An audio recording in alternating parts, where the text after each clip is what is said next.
Britney Spears emerged as the most celebrated female artist of the 21st century. Many parents felt that she was safe compared to artists like Madonna and Marilyn Manson. But is she really innocent? I'm not that innocent.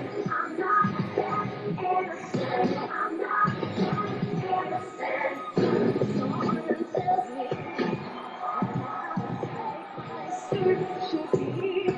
Sadly, Britney Spears' message to the young children is no better than that of the Spice Girls who came before her.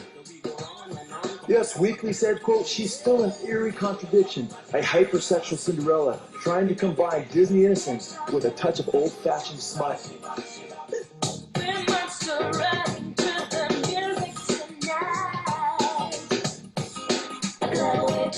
As Spears sings about riding to the music and having a wicked time until the end,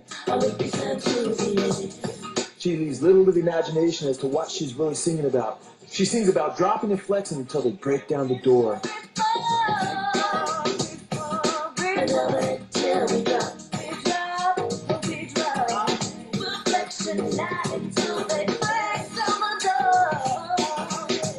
It's not surprising that Britney Spears' record company, like that of the Backstreet Boys, keeps some of her most explicit lyrics off of the CD jacket. God's word warns that those who sin sexually actually sin against their own bodies. The word of God states, quote, flee from sexual immorality. He who sins sexually sins against his own body. You are not your own. You were bought at a price. Therefore, honor God with your body. Underneath the veneer of popular bubblegum rock lie millions of venereal diseases that teens are catching every year.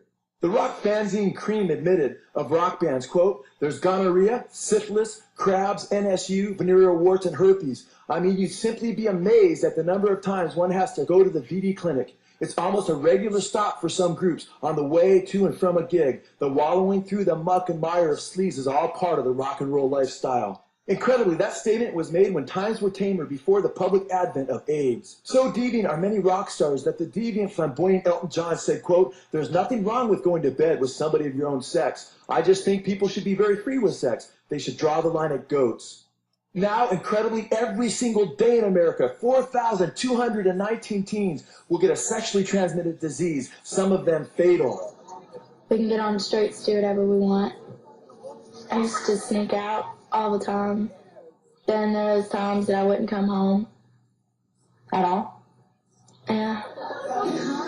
There's so many ways that we can sneak around behind parents' back and do what we want. Oh, yes. Rockdale authorities and parents were utterly stunned when they learned about a widespread outbreak of the deadly sexually transmitted disease syphilis among their youth. Several young people were caught by surprise as they had never learned that there were deadly consequences to their sin. Health authorities put together a chart diagramming the sexual history of the teenagers who had contracted syphilis in Rockdale. They were alarmed by the fact that the children's sexual contacts multiplied over and over and over again. What we were told by a lot of the kids was that there was a lot of sexual activity with multiple partners, a lot of risky sexual activity. These girls were not just having regular intercourse, they were having every kind of possible sexual act that you could do. 20, 30, 40, 50, or 100 sex partners.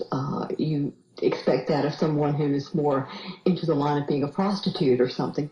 And these girls were not homeless. They were not abused in any way. These were just normal, everyday, regular kids. Syphilis is a horrifying disease that actually eats away at the brain until one goes insane. There are 70,000 new cases of syphilis every year, and this number is climbing. One of the things discovered in Rockdale is that the youth were being influenced by perverse music that made sinful and destructive behavior look cool. What's the typical age for girls to lose their virginity? 13. 13. That's typical. Mm-hmm. What kind of music do you guys like? Rap, R&B stuff. Yeah. Like what? Like Ministries, Tupac definitely. Tupac, I love Tupac. What do you like about rap? The beat, and the bass, and it's just like loud, and the way that it's like they can talk about something that's like completely stupid, like drugs and stuff, but it's the way they put it. It sounds interesting. Give me an example. In the song. Take 3 bitches and I put them in one. I take 4, 5, 6 and I blow them on this line. They'll take one more before I build them mine. My 7 bitches get fucked at the same time. So eats me, son, she all eating them mom. Said she never done it. She said she never tried.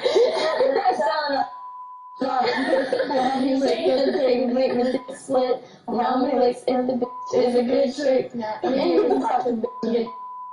How many niggas talk to bitch and get this?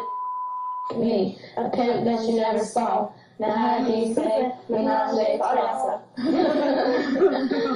That's about group sex. Yeah. Is that something that anybody does around here?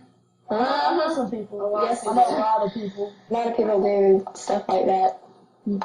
Just experiment. Like, say there was one guy here with us. This is our man, okay? This is a man. He sleeps with me first. We get done. He sleeps with Bridget. They get done, and then he sleeps with her. Then they get done. And he'll probably come back to me. Oh, there's Or no stuff way. like It's that. like, Alright, look, this is the girl. And this is the girl. This is the guy. She's on him. And he's on her. That's a threesome. I know, but it's also right. How do you guys know about this? This is talk. Everybody talks. Everybody talks about it.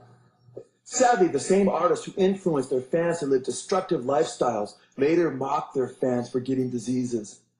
Tupac definitely. Tupac, I love Tupac. Yo, you look like I need your. Yeah. Them young disease-carrying hoes, all them young white broads. How you know they got disease, man? Cause they been passing around like they was paper. You cuss never. Cause I don't put them whores. Now, Moo, you know which ones is passing around. Thank God many people are learning before it's too late, before they end up in hell, that they can turn from their sin and be saved through the power of Jesus Christ. I lived mostly an asexual lifestyle through junior high school. Had fantasies. Fantasies included a little bit of both ways. But I figured that's just a passing routine and not to let that hook me. But I made a mistake because I had been so well taught that God was a God of grace that I could just about go out and do anything I wanted, and God would, if it were wrong, God would forgive me. Well, obviously today I'm paying a price for something I did that God definitely warned me I shouldn't have done. And that's why I need to make a message here. It has to be clear to you by now that Satan will use any lie or scam possible to deceive you and suck you in.